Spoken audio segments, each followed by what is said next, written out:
Bonjour mes petits couvre-chefs, c'est Yellow.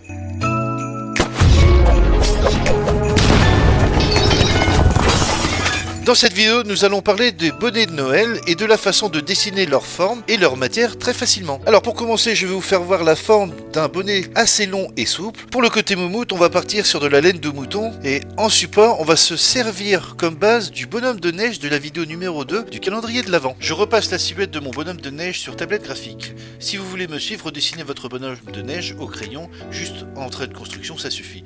Pour le bonnet, on trace l'arrondi du dessous, celui qui s'appuie sur la tête. Je le fais directement sans trait de construction, ovale, et je fais tout de suite une succession de petits arrondis pour donner cette texture de laine de mouton. De simples arrondis suffisent. Quand on arrive sur les côtés de la tête, bien sûr, on laisse dépasser pour créer une épaisseur de cette moumoute, puis on fait la bande du dessus qui suit plus ou moins parallèlement. Une fois que la laine est faite, on commence à tracer le bonnet en commençant par la base, on suit l'arrondi de la tête de notre bonhomme de neige des deux côtés, pour ensuite partir légèrement en pointe, en volute même vers le haut. Là, je m'amuse à partir sur la droite pour ensuite faire retomber le bout de mon bonnet et ajouter un petit pompon, bien sûr, dans la même texture. Ici, on est quand même sur le bonnet de Noël dans sa forme la plus simple. On va voir pour faire des bonnets légèrement différents avec nos autres modèles. Attention spoiler, le support qu'on utilise fait partie de la vidéo 4 du calendrier de l'Avent. On va juste se servir de sa tête pour faire un autre bonnet.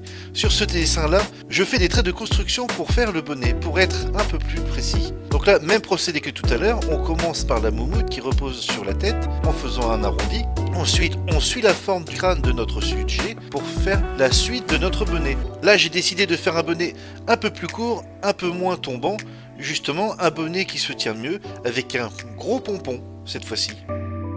Pour la texture, je fais quelque chose de différent. On va partir sur une moumoute en poil, plus façon fourrure. Pour faire cet aspect fourrure, justement, on va faire quelque chose d'assez fin. On part sur un effet dents de scie, en formant des petits triangles pointus et rapprochés, qui se dirigent toujours vers l'extérieur. Ça suit le mouvement de l'arrondi du bonnet. Les triangles ne sont jamais identiques, et on le voit bien quand je dessine. Ça suit le mouvement, ça reste naturel. Dans ce procédé, il faut les faire rapidement. Plus on prend son temps, plus on va avoir tendance à faire des détails et à reproduire des formes identiques, ce qu'il ne faut surtout pas. Là, il faut vraiment le faire rapidement en essayant de bien suivre l'arrondi du bonnet et de faire pointer les petits triangles vers l'extérieur en suivant la forme. Et c'est en les faisant vite qu'on trouve la bonne orientation des petites pointes et qu'on arrive à obtenir cet aspect naturel et irrégulier. C'est une astuce de dessinateur. Il y a des moments où on a besoin de dessiner lentement pour être précis, mais là, dans ce cas-là, pour un rendu réaliste, il faut dessiner rapidement. Machinalement, notre main et notre œil vont orienter les pointes dans le bon sens, naturellement.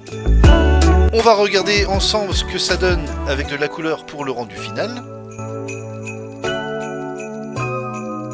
Cette vidéo est assez courte, mais elle est essentielle pour la suite du calendrier de l'Avent. Nous allons utiliser ces bonnets sous différentes formes pour plein de personnages tout au long de ce calendrier et jusqu'à la fin. Je vous donne rendez-vous pour la prochaine vidéo où je vous expliquerai comment dessiner de beaux pingouins. Je vous souhaite de beaux dessins, un joyeux Noël et à très bientôt.